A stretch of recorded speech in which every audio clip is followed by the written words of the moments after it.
Perfect way to start. Wow. All right. Welcome to Easy 3 Sport Production. I'm your host, Suttles, and this is the 2023 Kickoff Show. And you know I had to bring the crew back around.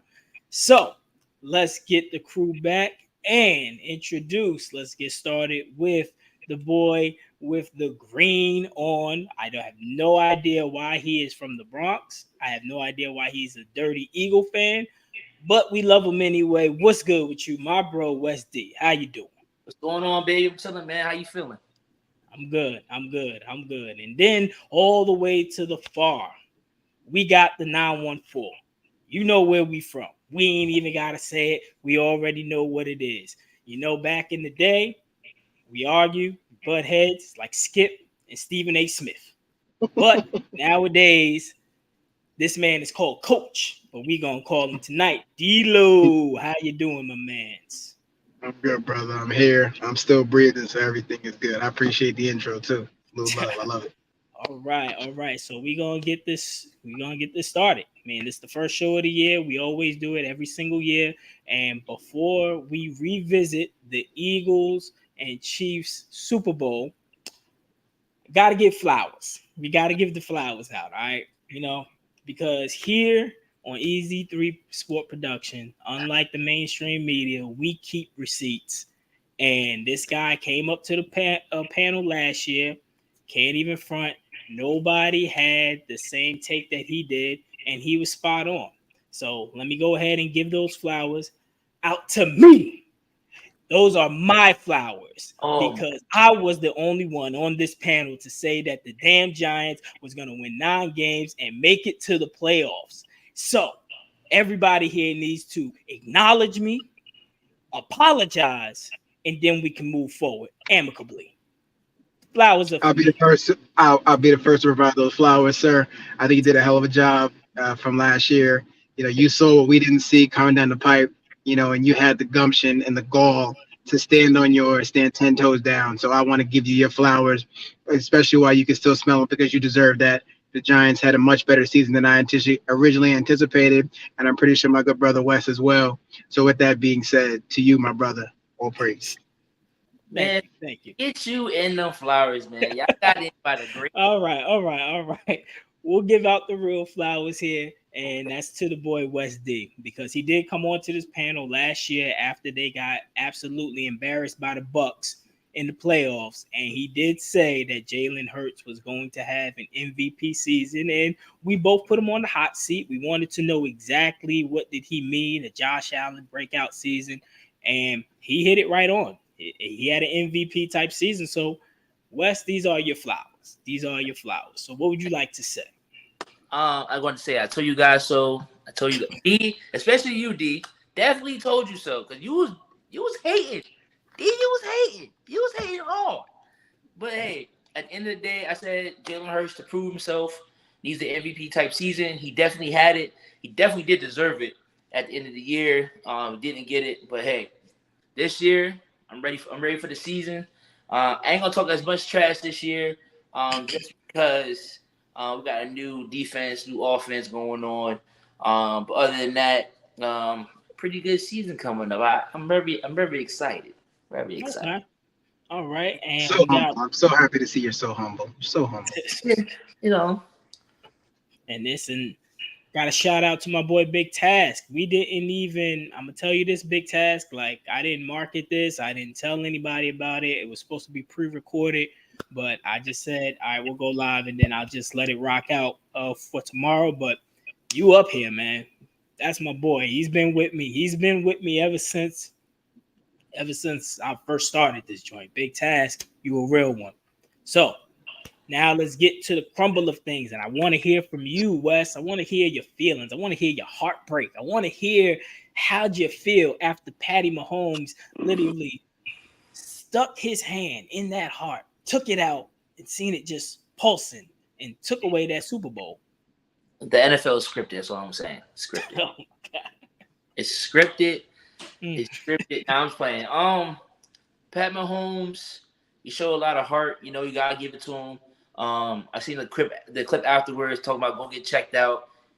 Say it was clear he came back in and he played. Man, that's real old school football right there. People want to play. Everything's on the line. Got to take care of it.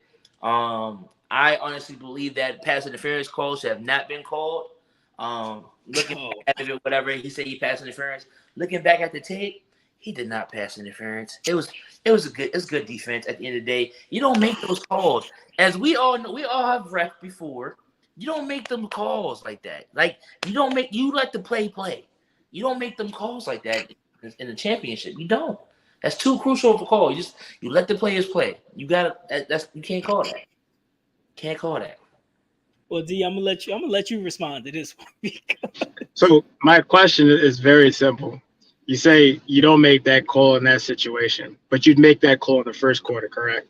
Yeah, probably first quarter. You make that call in the second quarter, correct? At the fourth quarter, you're not making them. If it was the fourth quarter and the game was lopsided, let's say it was 35-7, do you make that call or no? No. Let me ask you a question. Why is it that the time in which it happens matters? If the rule book says you cannot do that, then why is it that you can't call it? If the rule book says you can do that, then why do you not follow the rules? What are the point of the rules if we're not going to be subjective as to when we follow them? If that was you, would you want that call called against you? If it is the correct call, yes, because it was not the correct call. They even said that call should have been called after months later, after Super Bowl was done over. They said that call has not been called. They literally said that. Who said that? The referee, all that stuff. They said it should never. All right, called. So let me ask you this. All right, you're saying that it shouldn't have been called. That's right. Thank you. So no, he's not. He's not saying that was a comment from way before. It's tape delay. It's tape delay. Get out of here. Yeah. Now, so if you're gonna call it in the first quarter, you're gonna call it in the second, you're gonna call it in the third, and you're gonna call it in the fourth. If you're gonna be mad at anybody, don't be mad at the refs. You want to know who you're gonna be mad at? Be mad at Patrick Mahomes, because he's the reason why the refs threw the flag. Because if Pat Mahomes didn't throw that ball over there to him to make him a receiver, they was gonna let it go, and that's what happens. If he would have thrown it on the other side, it would have been perfectly fine. They wouldn't have called it anything. But because he was the receiver and Patrick Mahomes throws it over there, Pat Mahomes is legitimately the LeBron James of the NBA right now. Well, of the NFL. He's going to get the calls when he's doing something. He's going to get that call. And I don't know why James Bradbury put himself in that type of situation. I don't know why James Bradbury put himself in this type of situation that he wanted to go to the Eagles anyway. But hey, I released him. And guess what? He almost became a Super Bowl champion. It's like, yeah, almost. But Wes, you're a coach. Wes, you're a coach, correct? I am. That's a facetious question. I know the answer to that question. I'm a coach as well. One of the main things I preach to my kids, and I'm pretty sure you do as well, don't give them anything to call. If you don't give them anything that they can actually call, and you keep your hands out the cookie jar, you're making sure that you're following all the rules to the letter of the law, there's nothing to call. So the fact that that call was made, you can't blame it on the rule. I mean, you can't blame it on the refs. You can't blame it on Patrick Mahomes. You blame it on the fact that the man did it. He did it. It is what it is. Regardless of whether they saw it and it happened. So it's all based on the fact that you did it. Even if you didn't do it, but it looks like you did it, you've given the perception that it may or may not have happened. You've now put that in the refs' hands and allowed them to dictate your future. So don't even give them an opportunity. So I don't really want to hear the fact that they should have called it. They did it. You fight for your players, and the call is wrong. Of course you would. Of course you'd fight for it, but that's subjective. That's you agree with. I think it did happen. It didn't happen. At the end of the day, we all see the replay 1,001 times. We know what happened. We've all seen the replay, and at the end of the day, it happened. You shouldn't have put yourself in that position to have that happen. Point blank period. It wasn't a PI. Big Taz just had to clear up everything right there. I know you can see that. He just wanted to let you know that's right wasn't for you. All right. Yeah. All right. So the upcoming season is here. It's literally starting tomorrow. I want to hear y'all thoughts on the respective teams. So I want to hear from you, D, all of the offseason moves that Shane and Dable has made, the free agencies, the trades. What are you thinking about the squad? Well, I am higher on the moves that were made in the offseason this year than I was last year. Last year, I think everybody expected it to be a rebuilding year, not expecting many wins to come from the roster, kind of trying to figure out how we get this old guard out, get the new guard in, and try to make some moves and hopefully see some positive things. I think that they surpassed expectations last year, so now it kind of just falls into this year, and you build on top of that. So with that being said, I think we had a pretty good draft. I'm really excited to see what this, the new guys come in, what they're able to bring to the table. That secondary, I'm really interested to see how they are attacked, and then ultimately, how they perform under the brightest lights.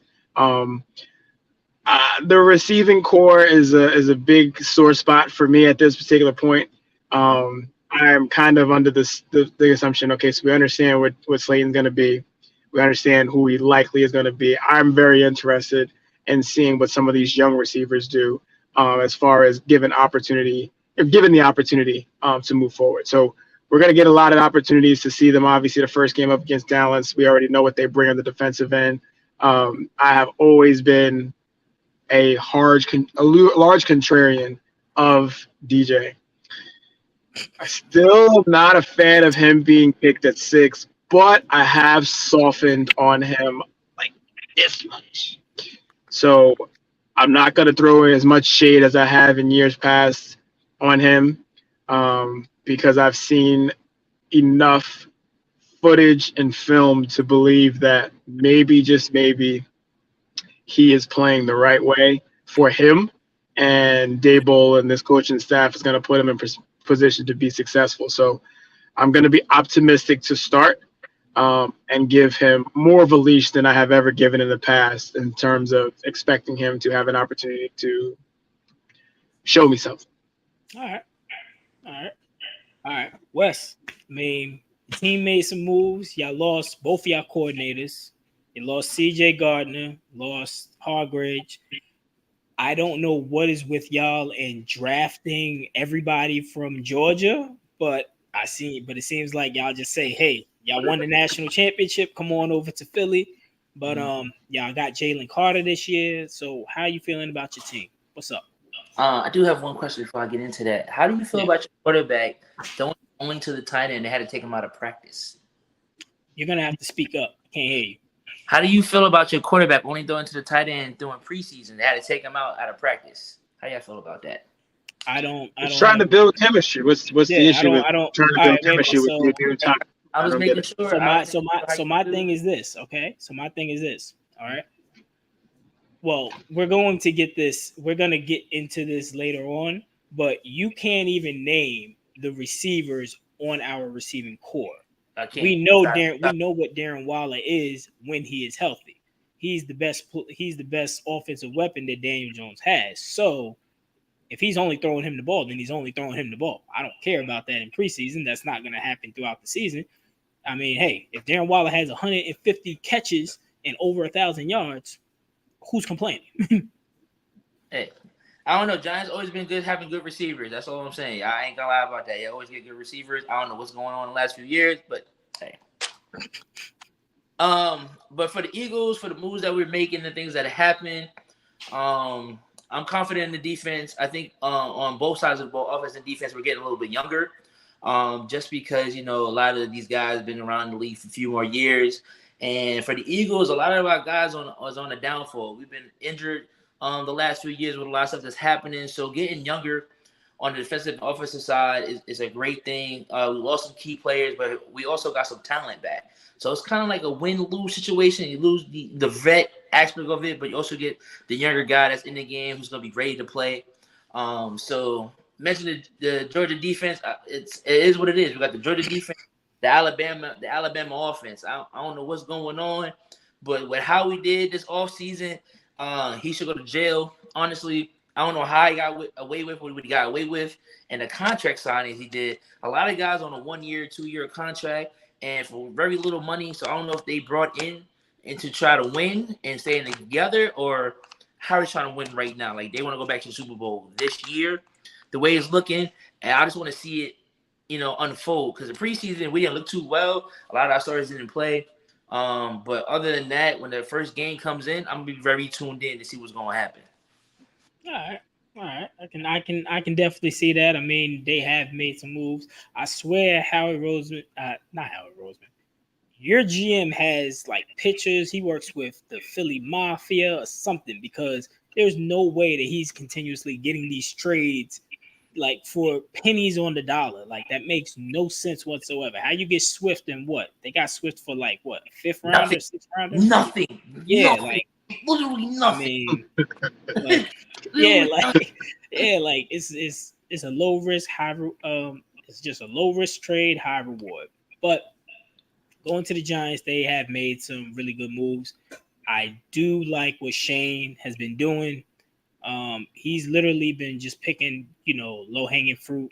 He ended up getting Darren Waller. He ends up getting Isaiah Simmons for like a seventh rounder. Seventh The rounder. way, yeah, and the way that they've been drafting, like in this draft class, he ends up getting four starters and maybe even a fifth starter out of this, out of this draft class alone. Like that's actually pretty damn good, especially since that this is his actual first Full year, right? first draft where he gets to do all the work and everything because he has a scouting background.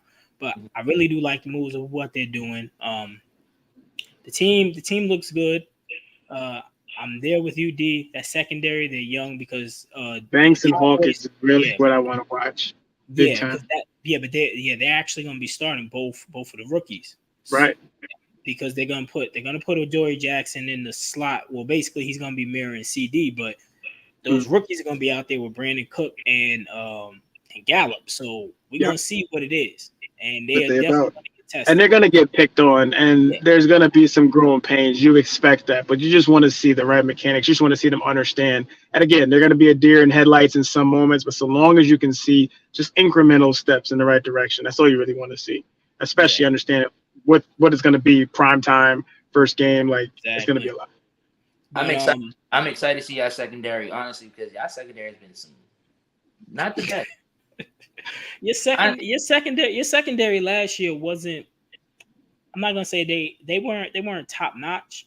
They were very opportunistic, and because your front seven was so dominant, your front Yeah. seven, they had the most sacks since what, the '85 Bears or something. They was they was on a crazy rate. I mean, that's how you get the secondary. Your front line gotta be good to help Yeah, everybody else. or you just have the no fly zone, just like the 2015 Denver, and they lock everything down. You don't even need a pass rush. But I'm excited to see your secondary this year. I want you guys to do better this year. Oh, we The subtle jabs are necessary. he said those jabs Subtle are jabs unnecessary. are necessary. They're No, subtle, I but really they're want to. there. I I want to mean, see. I mean, but the thing, Y'all make about some the moves. Eagles is that the problem is, I told you this before. They were fairly healthy last year. Nobody got injured. You don't go through two seasons with nobody getting injured. So let's just stop that right there. That's why we Y'all got are getting gotta older. get guys. Y'all are Gotta getting get guys. older simply because y'all window opened last year. So whenever, my belief is, you literally only have a 3 to 5 year window to be able to get as many Super Bowls as possible. And that's why he's making all those I need to win right now moves, because they need to win right now within this window, because that window has opened up. Yeah. And it's going to be the Super Bowl hangover. Like, everybody except the Patriots has gone through this Super Bowl hangover. So I am not going to bet my money that, the Eagles are not going to have that. Like, y'all are going to take off very slow. Now, you may catch up because y'all are talented, but you're going to start off really slow. You think so? Show me, all right, just show me a team that has not started out slow after they went to the Super Bowl, outside the Patriots. Because even Kansas City, they started out real slow, and they got Patrick Mahomes over there. So I know nobody on your team is bigger than Patrick Mahomes. Jalen Hurts. I'm just putting it out there. Oh God! All right, AJ Brown. I'm just putting it out there. You know what I'm saying? stop it. But Yeah. but going back to the Giants, I'm actually not that concerned about our wide receiving core. Simply because they're not. It's not a typical we got this guy. We got this guy, and he's our alpha and everything like that. They just have a bunch of pieces that anybody can get the ball. I don't expect anybody to really have over 1,000 yards except for Darren Waller. He'll probably be the only one that has over 1,000 yards. Everybody else is going to be around 700, 800, like just teetering because they're going to have those receptions and you can literally go to anybody. But the offensive line, the interior offensive line is where my concern is at. I mean, I like Andrew Thomas, all pro. He got that side down. We got the rookie and John Michael Smith, the center. That's good. I'm actually happy that he's actually older than what regular rookies are. He's like 24 years old, so that's actually a good thing. And Evan Neal needs to improve because if not, yes, Michael Parsons, he's going to go to that side all day. And if he gives, oh God, it's just the offensive line.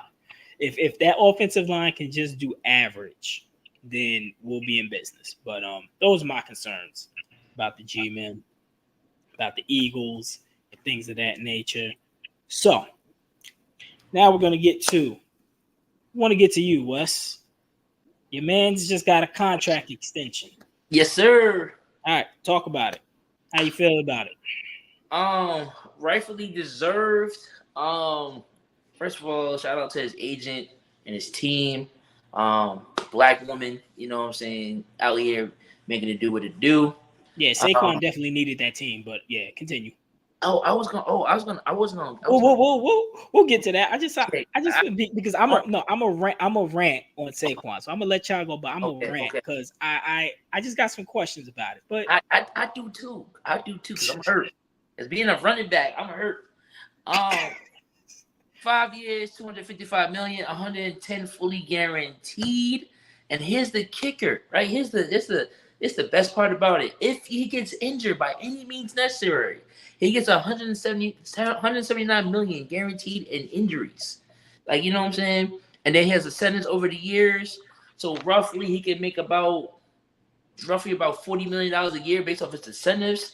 I think it's a great contract, especially him coming in, this being his third season and getting that. That means the team's invested in him. Like I said last year and this year, I think he's gonna have another MVP season. I know that they changed the rules on my man for the RPO just because of him. That's all I'm saying. He changed it a little bit. They gotta change the rules, but I think he deserves a contract. I just hope he doesn't hit that that contract slump that most people hit when they get their big money. But I think this year is rightfully deserved. I like that they invested in him, putting the key parts around him. That's why I said Howie's a genius on whatever he's doing it. But I just hope the Eagles organization do right by him and all the players around. And like I said before, they're trying to win now or win the next following years. They need to just keep this team together and put the pieces in the right area. All right. So D, about Daniel Jones contract. What's up? How you feel? Well, here's my thing. Here's my thing. All right. That's the most important part of the. Got it. I understand I hear it. I get it. Mm-hmm. What I don't like is the fact that they just restructured the contract. Yeah. And he's getting more money out of the deal. And Saquon is sitting there looking at the fact that, wait a minute, you told me you didn't have enough money for me. But now I was just have enough money for him. I'm gonna go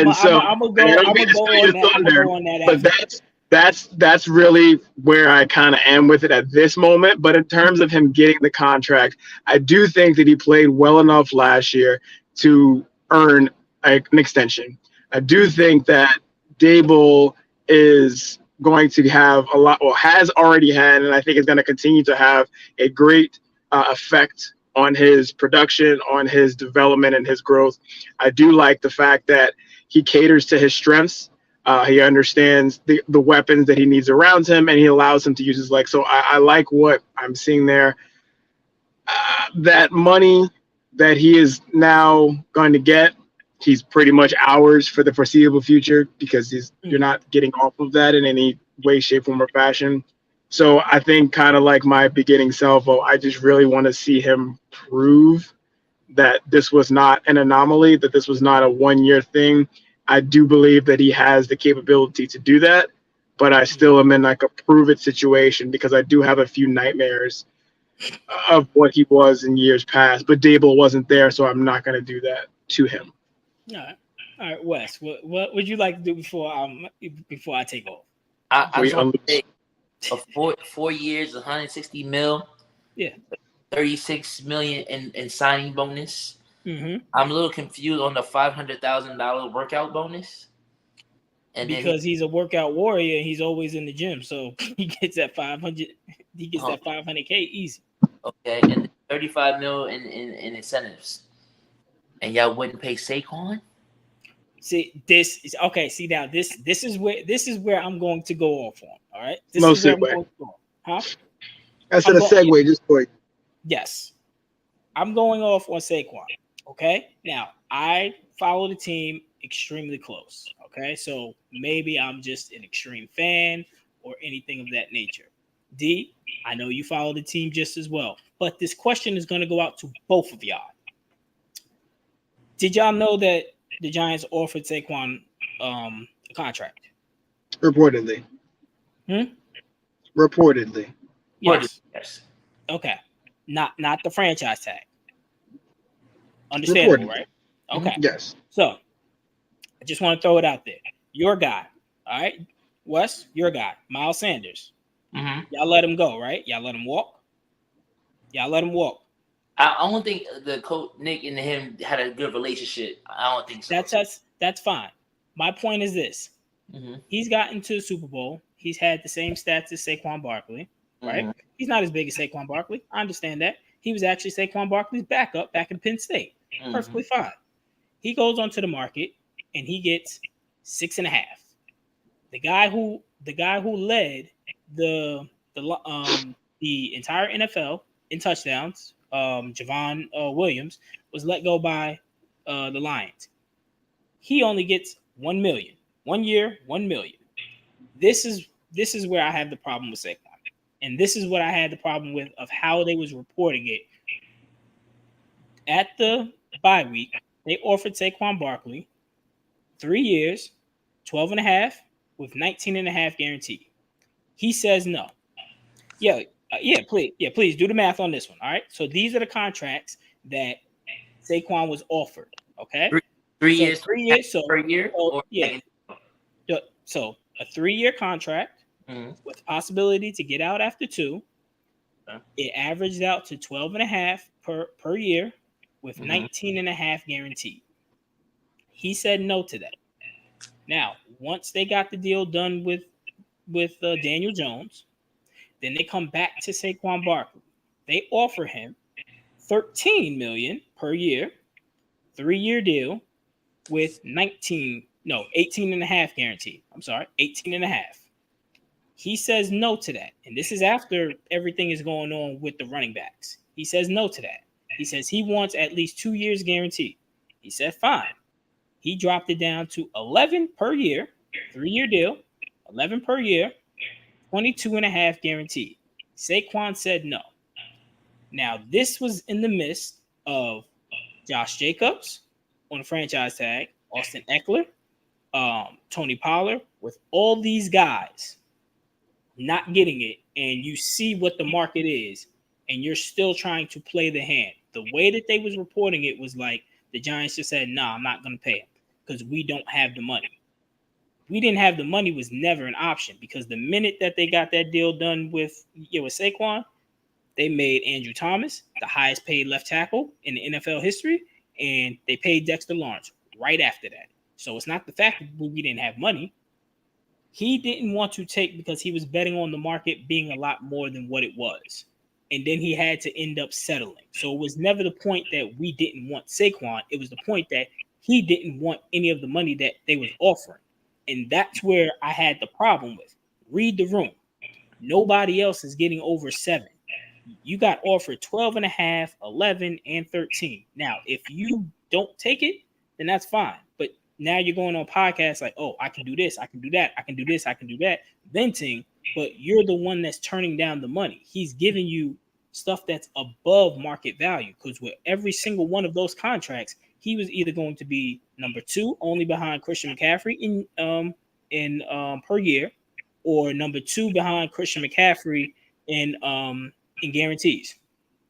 So with the contract that he ends up taking, he ends up being number 3 in per year and number 3 in guarantees. After all of that, made no sense. And the restructure that they just did, yes, it did open up money because they only had $800,000 to go into the season, so it opens it up. So now they got around like $7.5 million or something of that nature.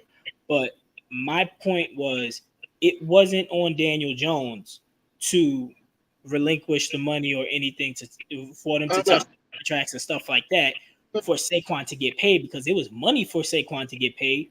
He just didn't want to take it because he wanted to try to get a Christian McCaffrey type deal or something of that nature. Hold on real quick. So, what? Go ahead. I feel as though, I hope you can hear me or whatever. You can say something, D.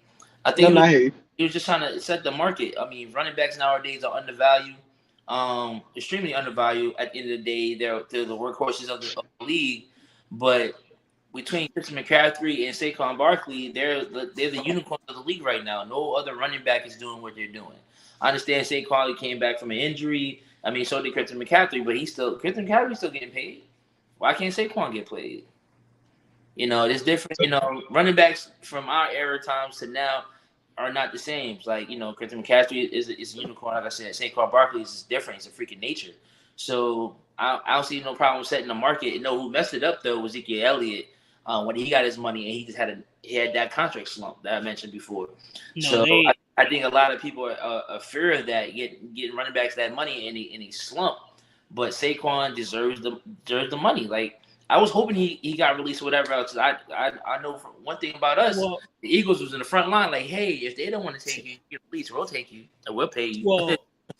Well, my thing is this: he's worth whatever the market is going to dictate. If the market ain't dictating it, you're not gonna get it. Now you're saying that Zeke messed it up. No, it's been a long line of guys that has messed it up. Remember Todd Gurley.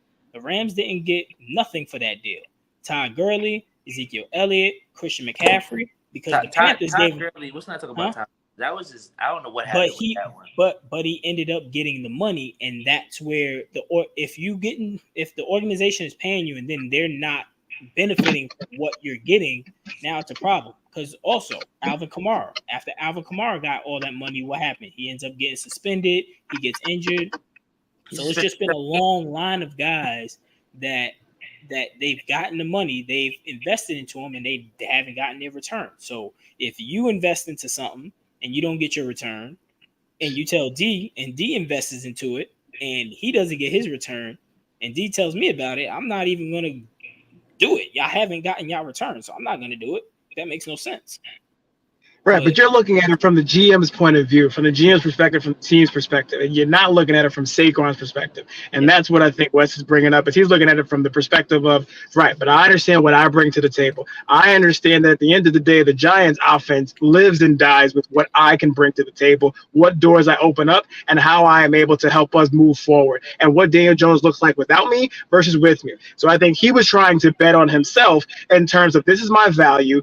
I'm pretty sure there was those conversations behind the doors that we're not privy to, in which they, we'll talk about this, we'll take care of you, yada, yada, yada. The same type of stuff that's happening in Philadelphia, the NBA with James Harden. There's conversations that happen behind the scenes that you don't actually hear about. So it's kind of just like, I hear what you're saying from the business side of things. And if I'm a GM, if I'm the one that's putting my job on the line or my money on the line, if I'm the owner, I totally agree with you. But on the other side of that coin, when it comes to the running backs and understanding what their value is to the team, what his value is to the offense, and then looking at a guy like Christian McCaffrey and say, hey, I can do exactly what that guy does, only I can do it better. And I can make sure. And so it's kind of, again, and it's his perception. Perception is reality, and his perception is, I can do a better job than this one, and this one. So I deserve to get paid. It's my turn next. And then also, it's not just about him. So if he takes a deal that he believes is lower than what the market should be, he's ultimately setting it up in line for the next guys behind him. And so it's really up, and indignant upon you to make sure that you do not take a lesser deal, because then the guys behind you now suffer as well when it's my turn to come to the table to get fed. So it's just like, I do agree with you in terms of from the standpoint of the, business has to do what it has to do. NFL is a business. I understand all that. But from Saquon's perspective, I totally feel as though he was looking at it from a standpoint of what I bring to the table. I know my value, hear these things in all different professions, know your worth, know your value, and never settle, and all this other type of stuff. And it's totally true. And so it's kind of just like, it is a catch-22. I do think that maybe he could have, maybe found a better deal in the interim that maybe would have set him up a little bit better off in terms of maybe spreading it out over more years or whatever they could have come up with. But it didn't seem like the Giants were looking to budge where they were in terms of, listen, this is what we're looking to offer, because, again, we understand what your value is, and we all understand that your value is going to continue to decrease, even though your stats are as high as they're going to be right now. Maybe you'll have a duplicate season next year. Who knows? But ultimately, we're not looking to take that investment because we don't want to ultimately end up paying you and have the Ezekiel Elliott effect where we've now paid you. And each year after you got your bag, you've gone down and down and down in production. So I see it from both sides. But me personally, as a fan, I don't care about John Mara's pockets. I don't give a damn what his pockets look like. At the end of the day, play the player so he stays with the jersey on that I want him to have on. So at the end of the day, I'm going to side with the players every single time because the man's worth it. Pay the man his money. We said the same thing with Lamar Jackson. We said the same thing with what's his face in Philly. Can't think of his name right in a second. We said the same. Pay the guy. He worked. Pay him. So I'm kind of just like, pay the man. Same thing with Taylor out in what you call it. Pay the man. Pay him. They're not going to, because from a business perspective, it's a bad business move. I'm talking about the fan. Jeffrey's trying to get a contract extension after his rookie year. So what? Say again? The rookie, the receiver from the Vikings, Jeffries. Justin Jeffries. Yeah, he's Justin Jefferson. Jetties. You know what I'm saying? But I think so. The reason why Saquon also took that deal too, I think he didn't want to get blackballed from the league because a lot of running backs tried to did that. Le'Veon Bell, he did it to himself. Le'Veon's value dropped too. Huh? Yeah, well, Le'Veon's value dropped. Saquon's value is still high. Yeah, that's what I'm saying. But after the day, he didn't want to get blackballed, so I think that's why he took the deal that he took. Well, no, I think he took the deal because you realize in that situation, like you said, as a player, he really didn't have any options. Because he couldn't sit out like Le'Veon Bell, because Le'Veon has shown what happens when you actually sit out. Your value loses and you're older and everything of that nature. And he didn't want to sign the tag. Now, I believe, this is just me believing it, if he would have signed the tag when it was supposed to be signed, I think they were going to do the same thing that they did with Derrick Henry. Derrick Henry signed the tag, and then probably like a week or two later, they worked out a deal and got him got him on. The problem with this deal that he took is that he can't negotiate until the end of the season. So until I guess March, whenever the new league will start. That's when he can actually. That's when his agents can actually start to negotiate and everything with that. Yeah, so that's gonna hurt. I mean, of course, like you said, it's gonna be backroom, talks and everything. Like, we're trying to get here, but as in like straight negotiation, because now you still got McKinney. He's gonna come up, and I will say this: if McKinney doesn't sign that contract, if he does sign the contract, Saquon Barkley is he's gonna get tagged again. If McKinney signs that contract, Barkley's gonna get tagged again because there ain't nothing stopping him now. Yeah. So I didn't even get to get my take on Daniel Jones because I want Saquon. but with Daniel Jones, he definitely deserved it, and that was another thing that I should get my flowers on because I definitely said 4 years, 160, $40 million. That's pennies for the quarterback position. The way that everybody was making it seem is like, oh, he's getting paid all this money. He's $160 million man, 40 per year, whatever. This year's salary cap hit is legitimately 27 mil. So he's making less this year than majority of everybody there. Next year is going to jump up to, I believe, 47. But even with that, he right now will be in the range of getting paid 11th or 12th. I mean, when he signed the deal, he was like 7th. But by the time Joe And Burrow that's good. signed, yeah, Yeah. everybody, Justin Herbert just signed. By the time everybody gets their extensions, he's going to be like 11th or 12th. So I don't have a problem with that. Because every single year, as long as you bite the bullet early, then you'll be fine. That's why I said that the Cowboys would never win, because they didn't want to bite that. Yeah, they didn't want to bite that bullet with Dak. But you seen San Francisco bite that bullet with Jimmy G when they gave him the money and they were like, oh, he's overpaid. He's $29 million at the time, or $30 million or something. He gets hurt. And then they get Nicky Bosa. He comes back the next year, and now they're in the Super Bowl. And now they're like, oh, well, yeah, they're going to be a great team because they're paying the quarterback $30 million or something like that. So you just got to bite the bullet early when it comes to the quarterback position.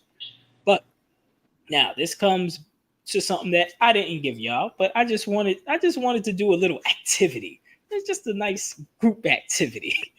So I will ask. I'm gonna go with Wes first. I'm gonna go with Wes. All right. So this is what I would like to ask you, Wes. Daniel Jones, where do you rank In the league today? out of 32 quarterbacks? What number? 32. 15. 15. All right. I have 15 just because. Well, wait, no. I'm gonna come to you with all the things. Okay. So while D is thinking, because he's trying to put all the quarterbacks there. I'm counting through. Yeah, I say that he's in the conversation for top 10. Now, when I say he's in the conversation, I mean that he's in between 8 to 12.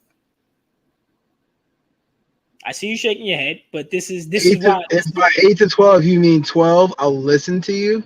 If by 8 to 12 you mean 12, I'll listen to you. Well, it's gonna. If by 8 to 12 you mean 8, I'm slamming the door in your face. No. You're gonna. Well, it's gonna be subjective because you're gonna have some quarterbacks that's there. But what I think people tend to not understand is like there are not a lot of good quarterbacks throughout the league. Because I've done this activity with like a lot of people. They're like, oh yeah, Daniel Jones is trash, whatever. And I asked them, okay, name the quarterbacks. And usually what ends up happening is you're gonna name 7 straight off the bat. You're gonna name 7 easily. And then that's when you're gonna start to slow down. And then for the quarterbacks that you start to slow down with, then you start to think about how they're playing and where he actually ranks. So I would like to hear Mr. West over here. West D. Yeah. All right. So name him. You say he's 15th. Name him. I don't believe that there's 12 better than him. All right. Pat Mahomes. Yeah. All right. Joe Burrow. Mm-hmm. Josh Allen. Jalen Hurts. Wait, who? He said Josh Allen. Oh, Josh Allen. Yeah. Josh Allen. Jalen Hurts. Jalen Hurts is better than him. Sorry. Okay. All right. Go ahead. Lamar Jackson. Okay. Justin Herbert. Mm-hmm. A healthy Tua. You can't. Wait. So let me ask you. So, all right. So now the other one on that list is going to be Aaron Rodgers. Aaron Rodgers. That's one. But Aaron Rodgers is like 9. Okay, but you're saying 2. I'm taking Trevor Lawrence. Trevor Lawrence will be now that's debatable. That depends on who you want, but that's fine. He didn't have a good coach until So let me ask you about Tua. So this is what I like to ask you because I want to break it down and everything. Mm-hmm. What about Tua makes him better? Tua's mobile, better mobile than him. He's not, but okay. Yes, he is. Tua is definitely more mobile than Daniel Jones. Okay. All right. So wait. Better. If he's more mobile, then that means that he will be able to rank up some more rushing yards. There's only been 3 quarterbacks that had 700 rushing yards. That was Josh Allen and your boy, and Daniel Jones. So the mobility is out the window. Dolphins don't have well, this year they do. They had 2 stud wide receivers. Yeah, they had a damn good defense. Yeah, so you and they didn't make the playoffs because why? Was that because of Tua? No, their defense was good. Their defense was good. It was okay, but it didn't get the job done most games. And after that, first of all, the organization did bad buy-in too because they ruined it. It's definitely organizational fault. That man should not have been playing. Once he got hit and dropped to the ground, he's done for the day. He needs to get checked. So then, So then, So then, explain how is he better? I said he's not even available. But he's not available. But he's not available. But I said a healthy Tua. I would take a healthy Tua. But you can't. But you can't say a healthy Tua because ask me to name. I understand, but I'm asking you. You cannot depend on Tua. You can't depend on Daniel Jones. He's played. What are you talking about? You still can't depend on him. Did you give Herbert already? Huh? Yeah, I said Herbert. You give Herbert already? You said Herbert already? Yeah. You got Aaron Rodgers. Yeah, Aaron Rodgers, and that's second. I hate to say it, Dak Prescott. Dak is. I'm taking Dak before Daniel Jones. Okay, so this is going to be a point that I make. I'm taking Dak. Now this is what I wanted to ask. This is where I was getting. All right, wait. All right. This is what I want to ask. All right, this is wholeheartedly what I want to ask. Okay, what about Dak? Because we can go off of last year. We can only go off what we recently seen. Okay. No, you can't. No, you don't only go off what you recently seen. You go off of the player and his bio and everything that comes with it and his projection. You get paid off of what you're expected to do next, not what you did last. So we're projecting as much as we are going back into the past. So you don't just try to slow it down. Don't try to That's fine. No. Wait, that's fine. One thing, right? And I was reading off a list. I put the list of quarterbacks up so I can just read it off, right? And I found this list. They literally have Daniel Jones at 15. Okay, that's fine. And it's like I wasn't even going off that list. That's fine. I wanted to do this because, as I said, we was going to go off script and we was going to be talking about it anyway. But with Dak Prescott, what really interests me about Dak Prescott is the fact that everybody thinks that he's a very good quarterback. So I would like to ask you, Dak needs a top 3 offensive line. He needs a top 5 running game. He needs a top 10 wide receiving core, and he needs a top 3 defense, all to just get to the second round of the playoffs. Now, he has a very high interception rate. He turns the ball over crazy, but yet that team is always still in the game simply because of their defense. So I am wholeheartedly saying if Daniel Jones was on the Cowboys last year, they're going to be in the NFC Championship against the Eagles. Now, I don't know. Can I ask you a question? 2 years ago, what did Daniel Jones look like? 2 years ago? Type of quarterback. Prior to what did he look like in terms of his security of the football? Because all these turnovers you talk about today. No. I'm asking. And you're saying no. I want you to understand. We're talking about 2021, right? What was his security what was his security? Correct. His security was below league average. See, okay. Yeah, it was below league average in 2021. We're talking about Daniel Jones. 2020, right? In 2020, it was slightly above his rookie year. That's where all the numbers came from because that was horrific. That was terrible. He had 20 turnovers within the 12 games that he played, and then they just keep on accumulating. But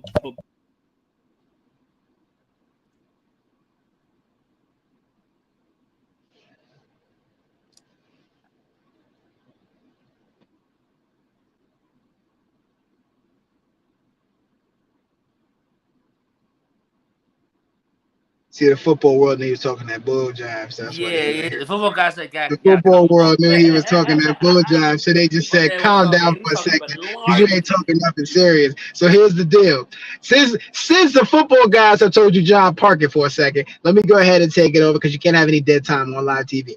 That being said, ultimately, the turnovers regardless of how they were accumulating, regardless of how they were happening, the turnovers is a big part of what Daniel Jones' faux pas was in the 2021 season, in 2020. Got it. Brian Daboll comes in. What you're saying is if you just were to go ahead and take an experiment, lift the two of them up, swap them, and drop them on their opposite teams, ultimately Daniel Jones would do a heck of a lot more with less, and Dak Prescott would do less. And I am here to argue that if you give Dak Prescott the exact same situation that Daniel Jones found him in, I believe that Brian Daboll does exactly what he needs to do in order to figure out how do I make him the most effective and see him take that jump. We've seen him do it with what's his face out in Buffalo. I'm losing the names as I'm trying to go through it. You see him do it out in Buffalo, and now you're seeing him do it again with Daniel Jones. So ultimately, I am going to put more faith in the fact that Brian Daboll has the opportunity to pull this off versus giving all the flowers to Daniel Jones. I think it sounds like your mic is back. Playing around with something. Sounds like you're back. Yeah. All right, He's back. Well, right. yeah, well, I can hear. All right, so yeah. Here, I'm gonna read off. So I heard your argument. Oh, go ahead. I'm gonna have to say I gotta say like Shady. I mean, Dak's just trash. I mean, he's just trash. I mean, when we're looking at it, Dak is that if we're looking at it from 2016. He's had a squad ever since he's came into this league, and he still has done nothing with it. Now, I'm not giving all the flowers to Daniel Jones. I'm not at all. Like, I understand your whole thing. You're saying that Daboll is definitely going to figure out a way to make it work. I don't doubt that. But what I am saying is that if you put Danny on the Cowboys, that Cowboy team is loaded. Daniel Jones only has to do what he typically does. I said I wasn't gonna bash him. Stop it. I said I wasn't gonna bash him, but let me read the list. Let me read the list, right? Read the list. All right, so I'm gonna start from 15 up, right? Mm-hmm. 15. Is Daniel Jones? Is Dak Prescott top 10 to you? Huh? Jonathan Settle, is Dak Prescott top 10? No. In your opinion, before we get you the list, is he top 10? He is not, but Daniel Jones is. No. You said you can make an argument for him being top 10. Why would you make the argument counter that if you said you can make the argument for him being top 10? Talk about Daniel Jones. I never said that. I never said that. Did he not say I can make the argument for him being top 10? And then you said 15, and then I was sitting here thinking about it. No, I said he's in the conversation of top 10. And then so I said in between 8 to 12, and then you said, oh, if I say 12, then that's fine. I never said where he was. So he's 11 or 12 for you. Oh, yeah. Daniel Jones 11 or 12 for you. No, he's 12. He's 12. Okay, Wes, gotta give the list, please. So he's still at the bottom. Okay. He's 12. Go give the list, Wes. So like I said, I think out of all the 32 quarterbacks, I said Daniel Jones at 15. He's at 15. What's the list? This is the list. He's at. I said 15. This is off the list, but I said personally he's at 15. He's at 15 list. 14, Brock Purdy. All right. At 13. Okay. Wait. Where is this list from again? This is. Can we just put a little bit of context on this is USA Today. Because they are the end-all be-alls on football. Okay. USA Today. This is tier quarterbacks. This is tier, and right now he's in tier 4. So Daniel Jones is 15. Brock Purdy at 14. All right. Derek Carr at 13. This is tier 3 now. They say tier 3. Derek Carr at 13. See, but you see where we're going with this. So you're going to say. So you just said those two. All right. You just said those two. To make my argument that he is 12, we're not even gonna go. Who's 12? I'm saying that Daniel Jones is 12. No, he's not. Okay. What has Brock Purdy proven to you that Jimmy G has? No, I agree with you. That Brock Purdy cannot be in front of Daniel Jones. Exactly. That's ridiculous. And now. You can't say they interchange. Okay, they interchange. Wait. And now we're gonna talk about Derek Carr. So now I love people saying Derek Carr simply because they tend to forget everything. Didn't he just have Darren Waller out there? Right? He had Darren Waller, right? He had Hunter Renfrow, and he had the best running back behind him in Josh Jacobs. Right? I just want to make sure. And that's what he had out there in Vegas. And But yeah, that coaching situation and happened. Derek Carr blew more leads than Lisa Ann does at her job. Yeah, the coaching situation that was not perfect. No. You don't get to use that. You don't get to use O-line. that. You wanna know why? O-line suspect. O-line is suspect out in Vegas. Okay. And you can't get anything done without that O-line. You know what happened? Coaching situations. Coaching situations. So when it comes to Derek Carr, you're saying that the O-line was suspect, right? Okay. Yes, sir. But are the weapons still there? It doesn't matter. So it doesn't matter if the weapons are there if I don't have time to go through my progression. If I'm running for my life, what difference is that? It does matter. It does matter about the weapons because I'm asking because it's not like that they didn't have. Who is this guy? Daniel Jones at 10 with bro. I don't know what he's smoking either. That's big task. But no. How many? Just explain to me. How many leads did Derek Carr blow last year? That's all I'm asking. That's all I'm asking. He can have a bum O-line. He can have a bum O-line and he can have the weapon. You're not going to be up in a game if you're that terrible at the O-line. Because when Daniel Jones had those lines and when Eli had those lines, we were not up in any of those games because the O-line was terrible. He blew 8 games when they was leading. So to put it all on him would be the equivalency of going back to that Super Bowl when the Falcons blew it. It is not just on the quarterback. Now, granted, he may have the opportunity to audible out of some of those pass plays. It's on the coach. Is he a big part? He's a big part. No. He's a part of it without question, but you cannot put that solely on him. I'm not putting it solely on him, but that is a blemish on. Yeah, that's a blemish on his record when you're talking about other quarterbacks. So that's a coaching problem. That's a coach. He's not calling the plays. Whoever the play caller is at the time being, he's the head coach of the OC. It's the OC or the head coach fault. Whoever's calling the plays that's their fault. And and also it's on the defense as well. 8-9 games. Coordinator. If I call a bad play or bad formation or whatever else, it's not my fault. 8 or 9 games you blow leads in the fourth quarter. That's all on the coach. That's not on the quarterback. Yes. That's not on him. No, it's a marriage. It's some blame pie that goes around, but ultimately that does not put it in a situation in which Derek Carr is at fault there. And again, in that same situation, essentially what you're doing, because you said that originally, is if you pick up, plug and play, and drop them in those opposite scenarios. Yeah. Now, are you essentially telling me that Derek Carr in New York and Daniel Jones out in Vegas yesterday with last year's roster, all of a sudden Daniel Jones does what with that team? He wins like 8 games. And what does Derek Carr do? They don't make the playoffs. But the Giants don't make the playoffs in with Derek Carr last year? No. You're sick. You want to know? No. You're sick. Well, all right. So let me ask you this. Where's the Stephen? You just switched the quarterback, right? You just switched quarterbacks. You just switched quarterbacks, right? That's what we did. We just switched quarterbacks. So you're literally taking a quarterback that had 5 game-winning drives and giving it to, and then taking the one that had 8 blown leads. Now I understand that that's not on them, but that's something in that player. Is that not? Are you trying to tell me that all those game-winning drives, the Giants won like 9 games last season by a 1-possession game? That means those are coin toss. They can flip either way. So you're telling me that those 5 games that he had those game-winning drives, it was solely on him and it wasn't a mistake by somebody else? Because those defenses had to make some type of mistakes as well. There's Patrick Mahomes or Joe Burrow out there picking you apart. Even Josh Allen, for that matter. Yeah, what I'm saying is that I don't believe in Derek Carr making great decisions. Hold on. That's fine. I don't believe in him either. But if we're going between those two, I'll take that argument all day. I'll take Daniel Jones' decision making over Derek Carr.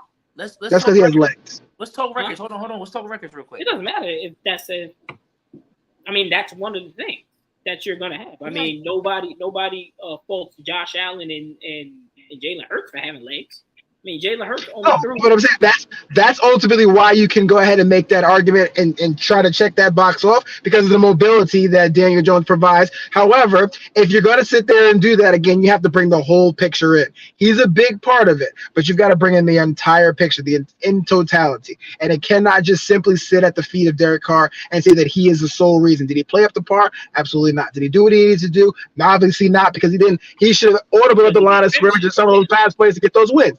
Absolutely. However, all of that said, you cannot completely put it at his feet and sit there and say that without question, that's it.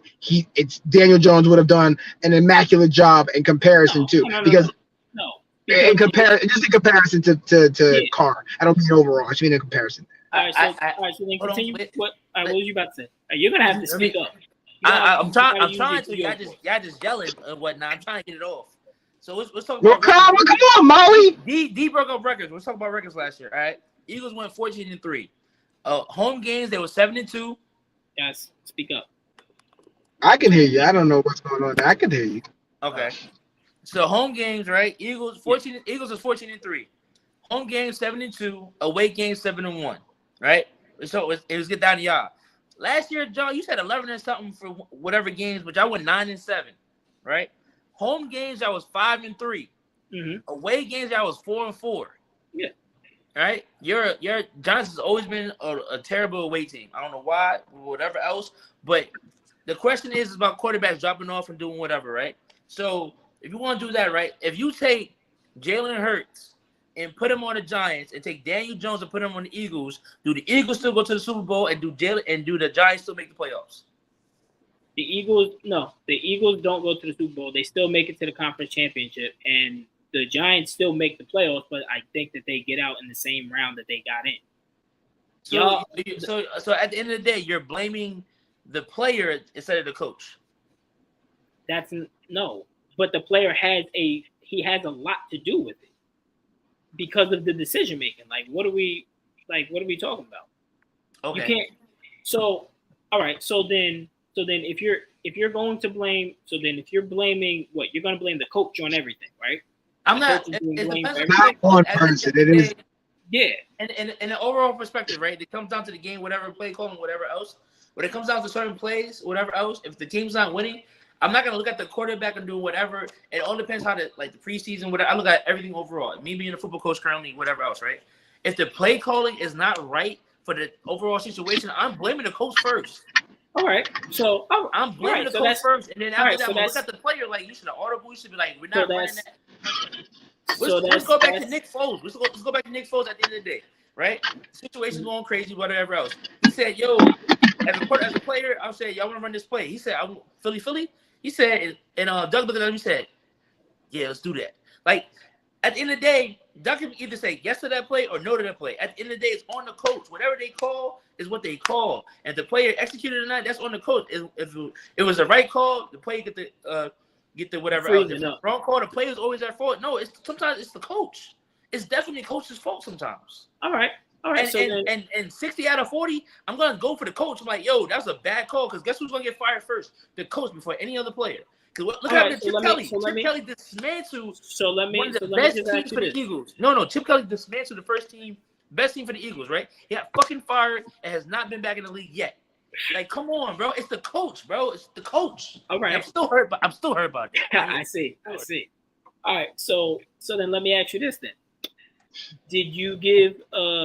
Did anybody in the media or did anybody say, "Oh, Doug Peterson did a great job with that comeback last year," or was Trevor Lawrence getting all the glory when they came back on the Chargers, 20+ points? They didn't talk about. They didn't talk about the Jags defense locking down. They didn't talk about Doug Peterson play calling. They put that on Trevor Lawrence. Right, but two wrongs don't make a right because it wasn't all Trevor Lawrence the same way it wouldn't have been all Doug Peterson in that defense. I'm not saying that it's right, but what I am saying is that the quarterback is going to get majority of some of the blame. He's only going to get some of the blame, but he's going to get all the glory because at the same time, they really sat there and said, Justin Herbert, was resolved from that entire thing when he played a major part, as in not scoring at all. Who resolved? Huh? Who resolved him from it? Huh? Who resolved it from it? It resolved him completely.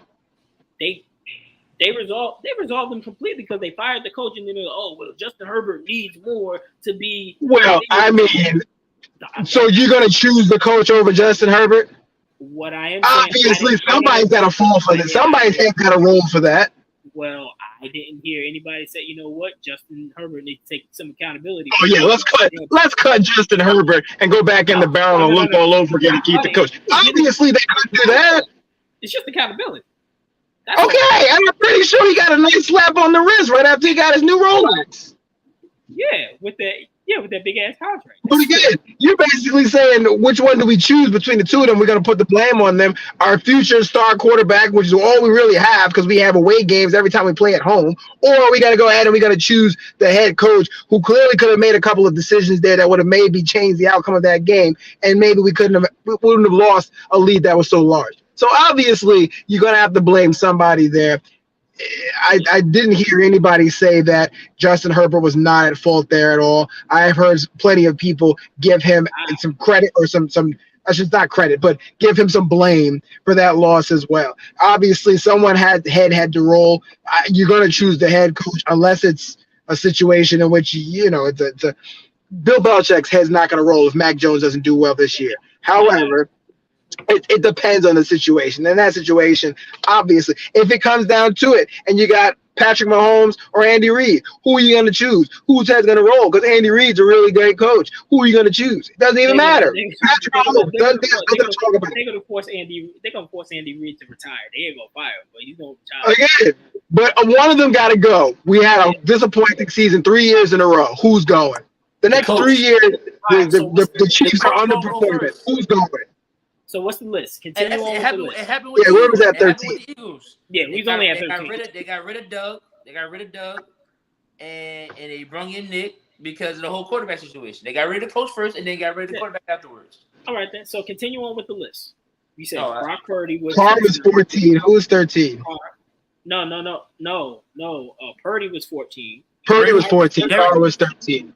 Derek Carr was 13. Right. Don't say nothing. I don't hear nobody. 12 is Geno Smith.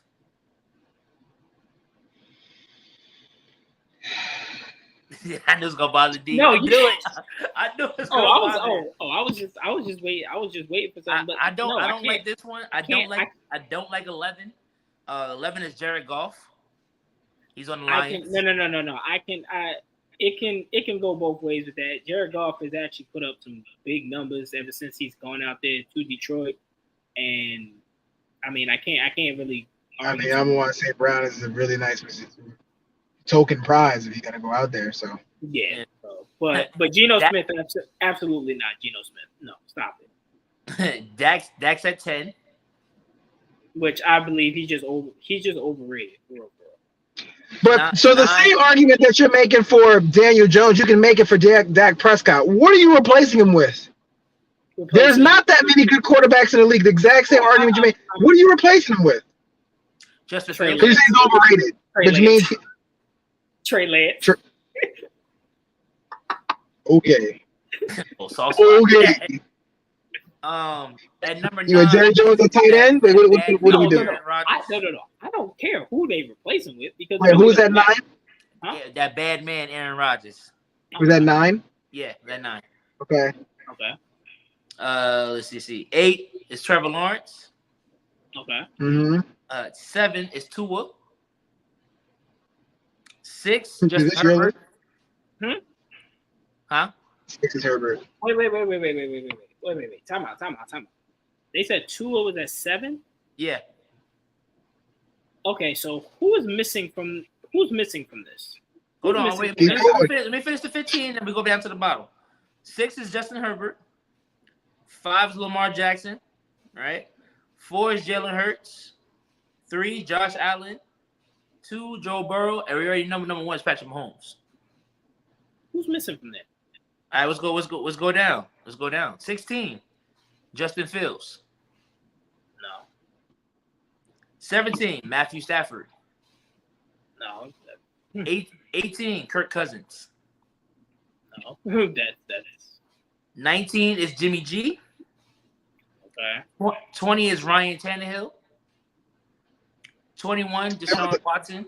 The bottom falls out from here. Yeah. No, 22 is Russell Wilson. 23 is Kyler Murray.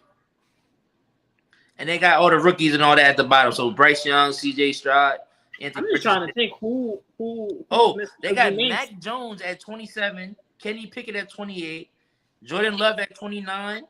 Kenny Pickett is a sleeper. I just want y'all to know that he should. I don't know that he should be much higher than that, but Kenny Pickett is coming. Let the record show. No. I definitely Kenny Pickett is coming. I think Kenny Pickett should be a little bit higher, but hey, not that higher. But he should be.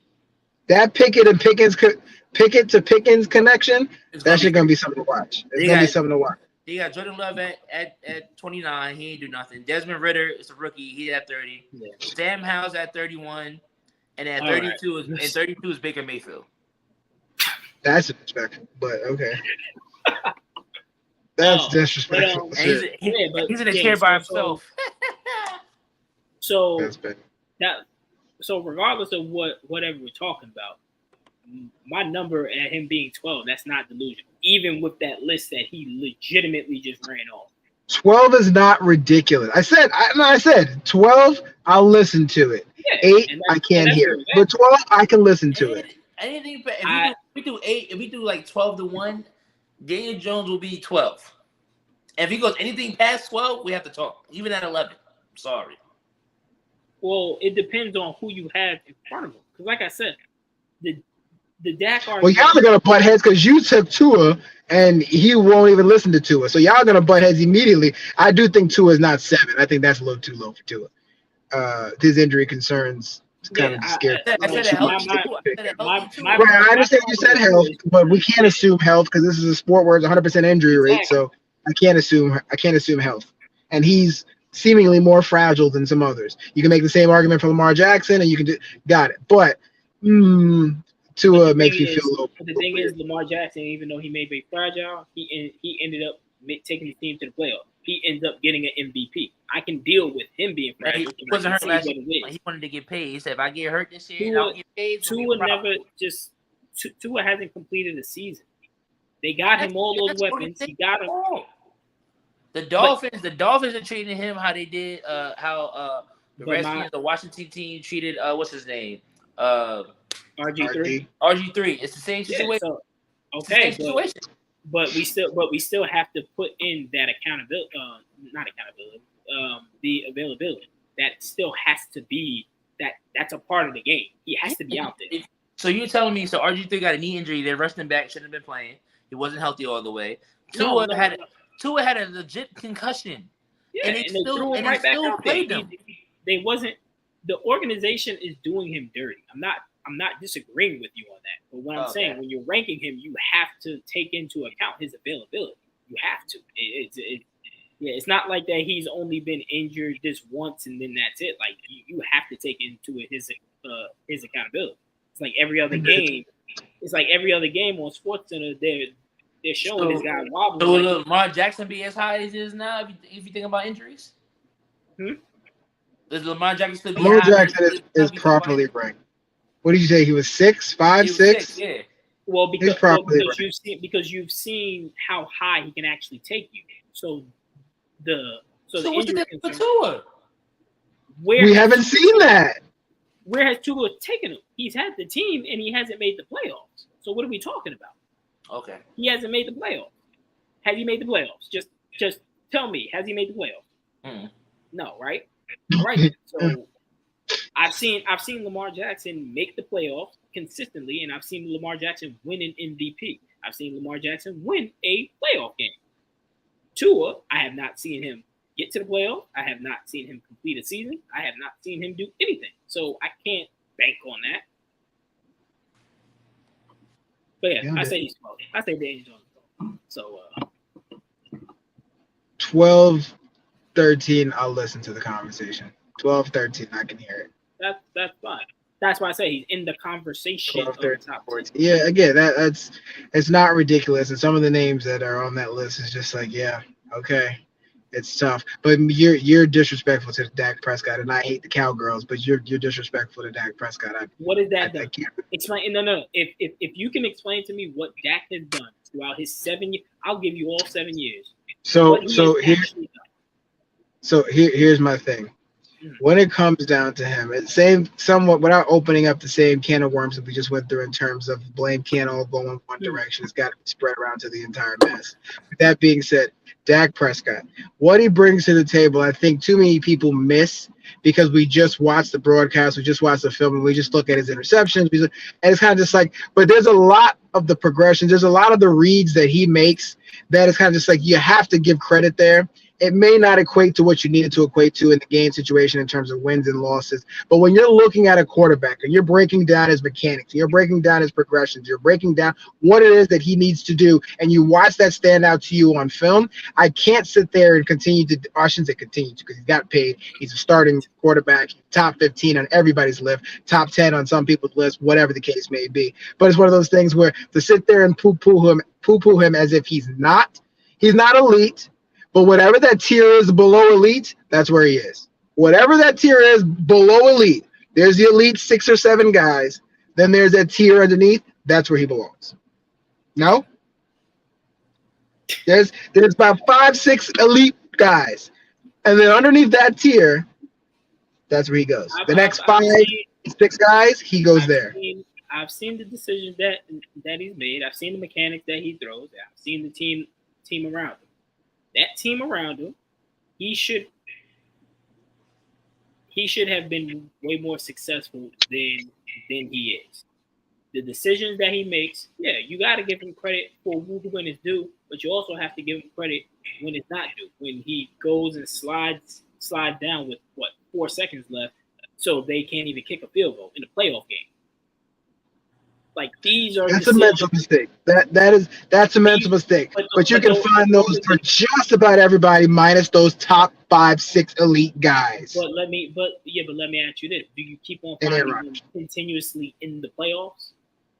That's where the problem is. That's a problem, absolutely. But he's getting me there. He's getting me there. Yeah. He's getting me there. Well, the team is getting you there. Again, it can't just be the teams doing it, but he's not a part of it. There's a marriage there. He's a part of the team.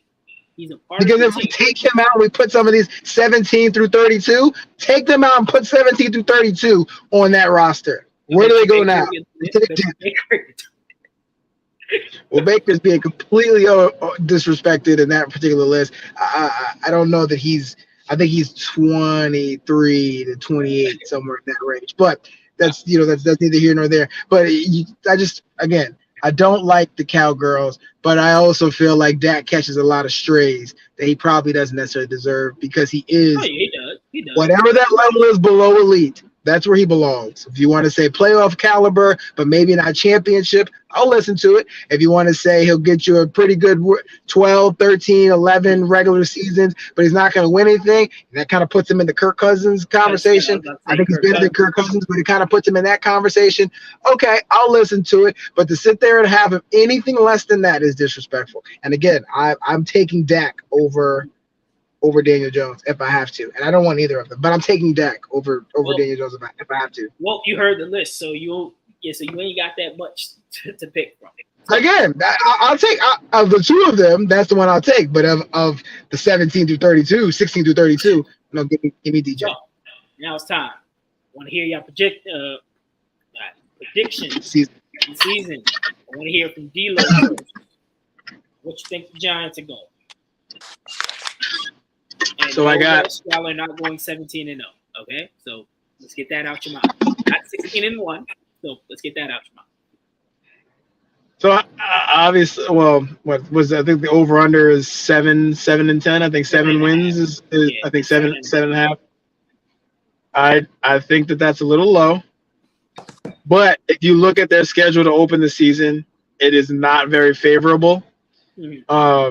So I think. And it's really what did we finish last year? 9-7-1. If I'm not mistaken. 9-7. That's 16. 9-7 is 16. That's not possible. No, he said 9-7. Yeah, 9-7. Right, I said 9-7-1. He said 9-7. I said that's not possible. That's 16. No, At any rate, yeah.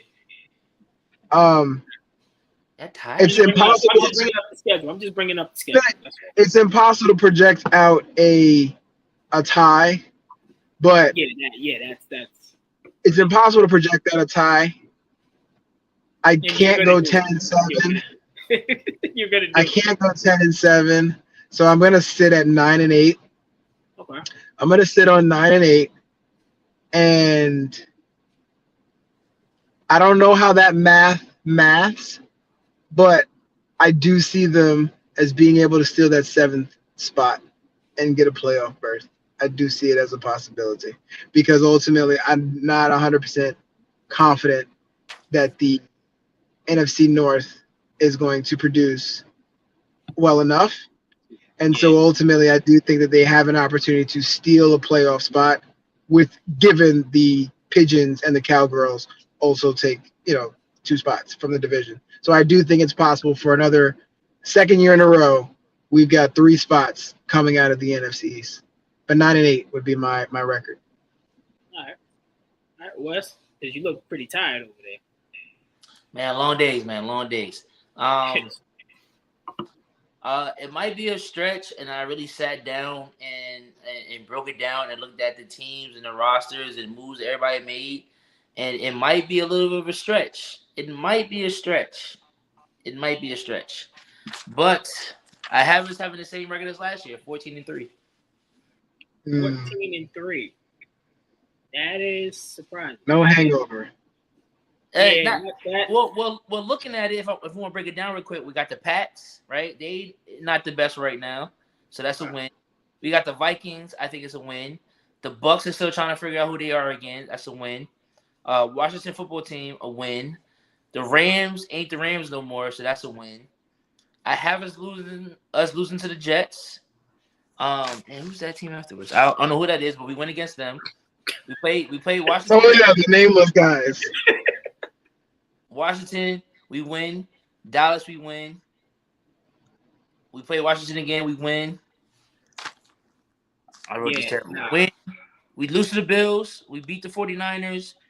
We lose to Dallas. Dude, we split Dallas. You're only picking the obvious wins. And if there's anything that you've learned about sports and especially football, the obvious wins are not the obvious wins. And that's what I said. You're going to lose a game that you probably shouldn't have lost based on some BS. It's going to happen. But think about I look at the rosters. I look at the rosters, the players, the culture change, the culture was going on. And I looked at it and I'm saying, This is looking at the same record as last year. I said it might be a stretch, but looking at it and see what's going on, this might be the repeat of last year. You might go 14-5.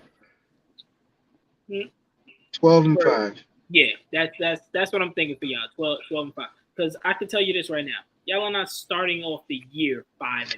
5-0. No way, no how, not happening. Sorry, no sir. No way in hell y'all starting off. No way you're starting off 5-0. Not happening. And so I'm also gonna say this. Last year we started on 4-0. Last year we did. Yeah, but guess what? And the year before that, you weren't in the Super Bowl. You didn't have two coordinators change and all the circulation on the roster. That's what I was. There's a lot of new pieces moving around. You got an entirely new defensive scheme. Now, I believe the offensive scheme was probably Nick Sirianni's anyway, so I don't know if he was calling the plays or whatever. Yeah, like he looks like he was calling the plays during the playoff game because they kept panning the damn camera to him every time y'all scored. And he's up there celebrating. I'm like, what is going on? So what did you do? Yeah, exactly. What do you do? But yeah, so I think y'all offense will be good, but your defense is gonna go through that lag period where they're gonna have to learn the system of what's going on because it's not gonna be the same defense from last year. And yeah, y'all are not starting off 5-0. That's absolutely absurd. This guy is really a hater. I'm not hating. We're just telling you, you're not starting off. You're still going to win the division. No, he's the comment. 0-5. Huh? 12-5. 12-5 sounds just right. It sounds right, but like I said, my research and doing whatever. It looked. I said it's a stretch. I said it might be a stretch, but it looks like it looks like the same record doing my research. Right, because you didn't pick any losses. You I picked did. all the silver platter. You picked all the silver platter wins, and you expected you played in no losses. That there's always going to be a situation where you probably shouldn't have lost that game, but yet you come down and you play the Packers, and all of a sudden you end up losing to the Packers. It's kind of just like, how'd you lose to Jordan Love? Those are the games that are just like, damn, you let one get away, and now you're coming off of a bye, and you thought it's gonna happen. So that 14-3, that is very optimistic, and I don't think realistic. Okay. I'm gonna go with you were scared to get to 10. I'm at 10. 10-7. Mm, And I'm I scared of don't 10. yeah, because they're right there on that 9 and 10, like it's tough. But, Right, it's one game flip either way that changes it. yeah. But ultimately, because we play, well, of course we play our division. So I think we're going to be 3-3 in the division. I don't think we're beating the Eagles. I think we'll split with the Cowboys. I think we can get the Cowboys in week 1 with the new offensive system. They're going through some changes as well. I think we can get them on that one. I'm not saying that individually, yeah, and especially at home. And the other thing is too, they're going to be the first team to play an actual game on the new field, because they switched out the turf. They don't have the same turf as they did last year. So that's gonna be some. It's not major, or if you ask Eagle fans, the field is definitely 1,000% the reason why they lost.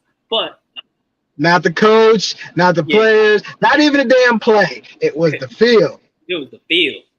But believe we can get the Cowboys. Washington, we own them. I think we'll get 2 from there. We'll lose out to the Eagles. That's at the end of the year. I don't even know if they'll be playing for anything, possibly. We play the NFC West. I think we actually get 3 out of the NFC West. I think we get Seattle. I think we get the Rams. And I think that Seattle game, I don't know about that. No. It's this. This is the reason, because you just said it. You don't think that you're going to lose one game, but you don't think that you're going to win a game neither. I believe that we will get, because we got the Cardinals, Seattle. I think the Rams is the one that we'll end up getting. But when we go into the AFC East, the Patriots is the one that we'll end up losing to. And it's going to be because the Jets, I'm not scared of Aaron Rodgers. Jets is little brothers. Just like y'all are Yankee fans, y'all don't care about the Mets. You don't care. Like, even if the Mets are having a great year, you're like, yeah, y'all doesn't matter. No one cares. So the Jets don't care about. I think we get the Jets, and I think we get I think we get the Dolphins by week 5. I don't think Tua is going to be playing. That's just me. So I think we get 2-2 there. Yeah, so I think we get 2-2 there. So that's 3 in our division, 3 in there, 2. So that's 6, 8. So then we're just be rattling off where we're going with the Packers. Out of the Packers, the Raiders, and the Saints. I believe that we'll get 2 of those 3 games.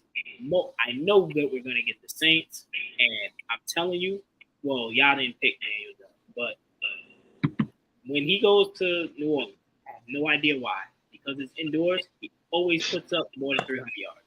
No idea why. Not saying that he's just a great quarterback, but he's great in that building. I have no idea why. But he put up, over 300 yards, then he put up a 500-yard game because it's in the dome. So I think that out of those 3 games, if we go through everything like that, out of those 3 games, the Raiders, the Packers, and the Saints, I believe that we'll get 2 of them, and that'll put us at 10-7. I like it. Here's hoping. Again, I'm scared to go there.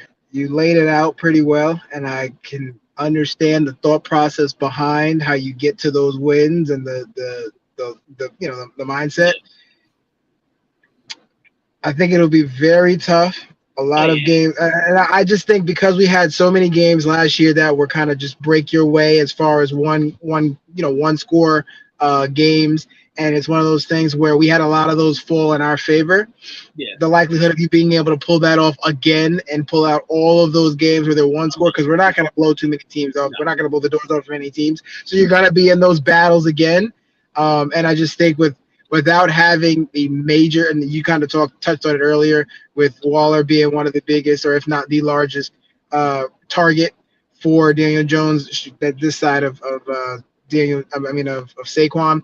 I just really think that he's going to need a lot of help from guys like Campbell. He's going to need a lot of help. They're going to have to step up big in order to pull out some of these wins that you're talking about, because that receiving core is going to need to do a lot of work just in terms of being able to open up that defense. And hopefully some of these young guys can kind of get over the top. I really like Wyatt. I think his speed on the outside, obviously Robinson, if he can step up and play in that long game, obviously stay healthy and stuff like that with him being so slight and such a smaller guy. But they're going to need a lot of help to get to that. It's not impossible, but I think it's improbable.